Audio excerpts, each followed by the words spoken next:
At 4:14 a.m. on July 12, 1944, the Bocage of Normandy was a cathedral of damp shadows and rotting vegetation. Oberleutnant Klaus Weber of the 352nd Infantry Division adjusted his cap, his gloved hand steady. He was a professional, a veteran of the Eastern Front who viewed the hedgerows not as an obstacle, but as a hunting ground. To Weber, the Americans were clumsy, loud, oversupplied, and tethered to their heavy tanks. As he signaled his 15-man patrol to advance down a narrow, sunken lane, he felt the cold confidence of a predator in his own element. In the next 40 seconds, he would be dead. While Weber calculated his next move, Corporal Silas Thorne lay paralyzed by the cold inside the lightless crawlspace of a collapsed stone barn. His ribs were pressed against the freezing muck, his fingers trembling, not from fear, but from the microscopic adjustments he was making to a length of piano wire. What Silas was doing was a direct violation of Army Field Manual 531. He had ignored the standing orders for standardized perimeter defense and had instead begun to treat the French landscape like the interior of a shattered timepiece. This was not a skirmish. It was a mechanical execution. It was an act of civilian logic that flipped military doctrine on its head, and it was explicitly forbidden by high command. Before the draft board sent him a letter, Silas Thorne didn't handle a Garand. He handled a loop. He hailed from the quiet streets of Lancaster, Pennsylvania, working the assembly line at the Hamilton Watch Company. While other men spent their youth at baseball games, Silas spent his at a workbench, learning to think in microns. He understood that a hairspring's tension was the difference between a working clock and a useless piece of brass. He learned the anatomy of movement, how a single gear, if tilted by a fraction of a degree, could halt a massive machine. When he enlisted, his instructors at Fort Benning were baffled. He was a mediocre marksman at long range, but he possessed an uncanny ability to fix things with scrap.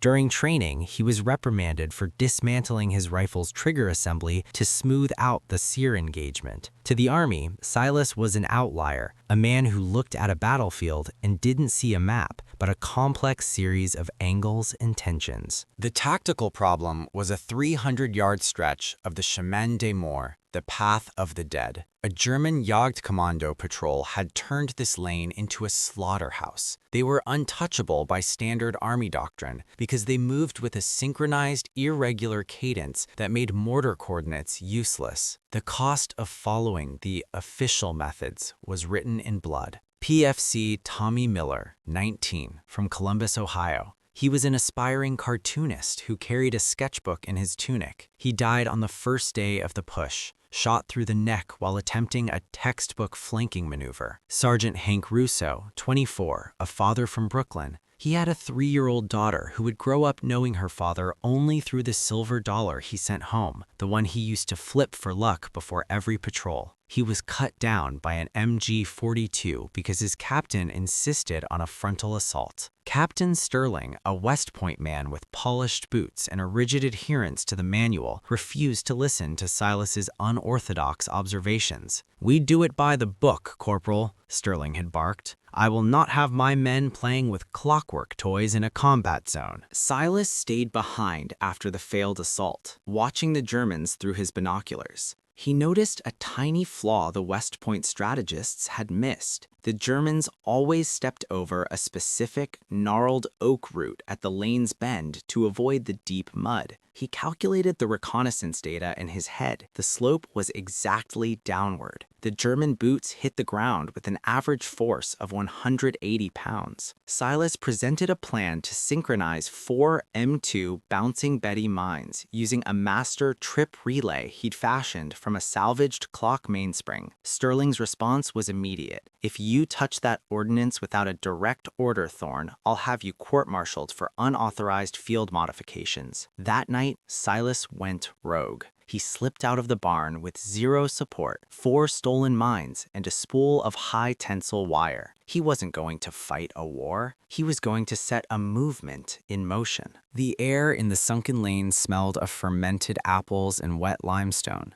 Silas's boots sucked at the mud as he worked. He didn't just string wire, he calculated the physics of the fuse. He set the first mine 12 feet ahead of the route, the second 15 feet behind it, and the remaining two in the trees, angled inward. The master trip was set to a pull weight of exactly 32 pounds. If the lead man hit it, the delay would be 0.5 seconds, just enough time for the entire patrol to enter the kill zone. 4:15 a.m. The sound of German jackboots on gravel. Oberlieutenant Weber reached the oak root. He stepped over it, his boot finding the firm ground Silas had left clear. The man behind him, Gefreiter Hans Müller, wasn't as lucky. His foot caught the wire. Click. The sound was no louder than a watch ticking. Silas, watching from the crawlspace, exhaled halfway. He held. He didn't need to squeeze a trigger. The mechanical soul of his creation took over. The first M2 leaked 3 feet into the air. Boom. Then the second. Then the synchronized tree bursts. The lane became a vortex of steel. In the staccato flashes of the explosions, the German patrol didn't look like soldiers. They looked like broken springs in a shattered casing. When the smoke cleared, 15 Germans lay neutralized. The untouchable patrol had been erased in less than a minute. Not a single American life was lost that morning. In the weeks following, the Army eventually adopted synchronized area denial into its official doctrine, refining the techniques Silas had pioneered. But the field manuals never mentioned the Watchmaker from Lancaster. Captain Sterling took the credit for the coordinated ambush,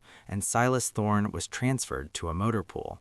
After the war, Silas returned to Pennsylvania. He didn't use the GI Bill to go to university. He went back to the Hamilton Watch Company. He spent the next 30 years sitting at the same workbench, repairing the delicate movements of pocket watches and clocks. He never spoke of the night in the bocage. He never told his neighbors about the 15 men he had timed to their deaths. He had a life to live and gears to keep turning. If you found this story compelling, please like this video. Subscribe to stay connected with these untold histories.